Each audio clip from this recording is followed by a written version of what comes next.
Friends आपण मैंने जदि जड़े जड़े भोटर आपण जानते कि आपण को गोटे भोटर मूल्य केते आपणकर से गोटे भोट चाहिए आपण को सरकार गढ़ी दे पारे एवं सरकार को मध्य भांगी दे पारे निहाती भाव में आपण गोटे वार्ड शुणिथे नटा भोट। तो फ्रेंड्स यही नटा भोट कौन एवं यार भैल्यू कौन यही नटा भोट पोलैंड रे प्रधानमंत्री गढ़ापी दे नथिला।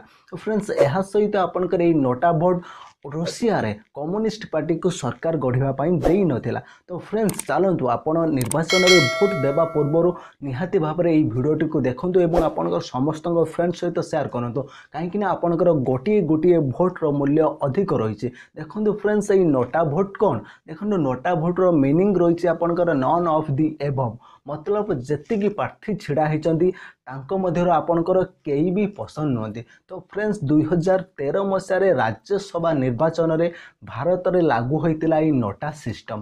देखो फ्रेंड्स 2013 रे ये नोटा सिस्टम लागू होगा मात्र के 15 लाख रु अधिक लोक देते नोटा भोट्रे। तो फ्रेंड्स केवल जे भारत में ये नोटा सिस्टम लागू होता नुहे पृथ्वी रे विभिन्न देश में ये नोटा भोट सिस्टम लागू होती। देखो फ्रेंड्स जपरी ग्रीस स्पेन कोलंबिया रे यहाँ को व्हाइट भोट बोली कहा जाए। यह सहित आपंकर आर्जेंटीना रे यहाँ को ब्लैंक भोट कहा जाए और यह सहित यूक्रेन ले यहाँ को एगेंस्ट ऑल कहा जाए। देखो फ्रेंड्स इंडिया रे यहाँ को नोटा भली कहा जाए। देखो फ्रेंड्स जदि आपण गोटे देशर सचेतन नागरिक एवं देश को आग को बढ़ावा चाहूँगी निहाती भाव में नोटा भोट विषय जाना दरकार। देखो फ्रेंड्स भारत में ये नोटा भोट्र भैल्यू एतेटा नहीं जदिओ यह नुआ नुआ लागू करा जाइछि यार मीनिंग गोटे बाहर कहीं नेगेटिव फीडबैक जदि आपणकर कौ प्रार्थी आपणकर पसंद नुहति आपणक जो निर्वाचन मंडली रे जो माने छिड़ा होती जदि सेमानक मध्य आपणकर कई पसंद नुहति तेबे आपण नोटा भोट्रे दे पारिबे। देखो फ्रेंड्स जेतेबेले 2018 मसीह हरियाणा एवं महाराष्ट्र रे निर्वाचन होइतिला सेतेबेले बहु संख्यार मेजोरिटी मिलता ये नोटा भोट को जहाद्वारा कि सेटारे री इलेक्शन करा जाइतिला। जदि आपण नोटा भोट्रे भोट दौरान तेबे आपणकर बहुत भैल्यू रही कहीं आपण गोटे भोट द्वारा से इलेक्शन भांगीजी और री इलेक्शन हेबो। यह सहित जदि आप नोटारे भोट दौरान निहाती भाव में पॉलिटिकल किसी रिफॉर्म आसीबो। यह सहित पॉलिटिकल कमिशनर एथिप्रति सचेतित हेबे और नोटा जो एरिया रे अधिक संख्यक मिलूची से एरिया प्रार्थी मानक डिसमिस करा जिबा दरकार। निहाती भाव में जदि आपण एरिया रे जो माने निर्वाचन मंडली रे छिड़ा होचंदी आपणकर जदि केही पसंद नुहति तेबे आपण नोटारे भोट दे पारिबे।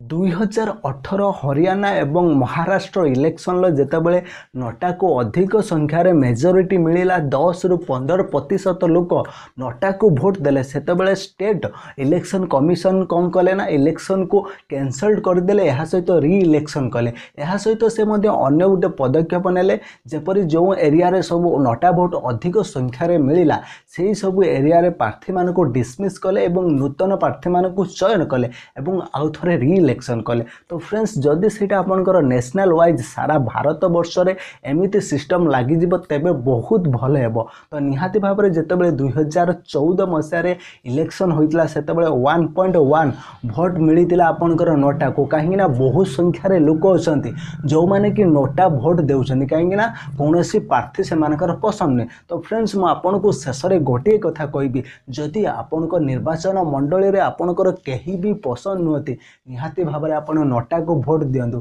कहीं ये नोटा भोट इलेक्शन ले गोटे विपुल परिवर्तन आणिबो एवं पॉलिटिकल सिस्टम रे गोटे रिफॉर्म आणिबो। यह सहित गणतांत्रिक जीवन रे आपणकर मतामत बहुत वैल्यूएबल रहिबो। निहाती भाव में जदि आपणकर कोनोसी कैंडिडेट पसंद नुहति तेबे आपण नोटा को भोट दे पारिबे। निहाती भाव में ये वीडियो को समस्त देखंतु एवं जो माने भोट देबा पई चाहूचंती निहाती भोट देबा पूर्व ये वीडियो को निहाती थरे थरे देखंतु। एहा परे म आपणक पई आउ गोटे वीडियो नै आसीबी निर्वाचन प्रोसेस कौन जदि आप निर्वाचन प्रोसेस विषय में किसी जानापी चाहूँ निहाती आमको कमेंट बॉक्स रे लिखतु और निर्वाचन प्रोसेस उपर निहाती गोटे वीडियो करी। धन्यवाद।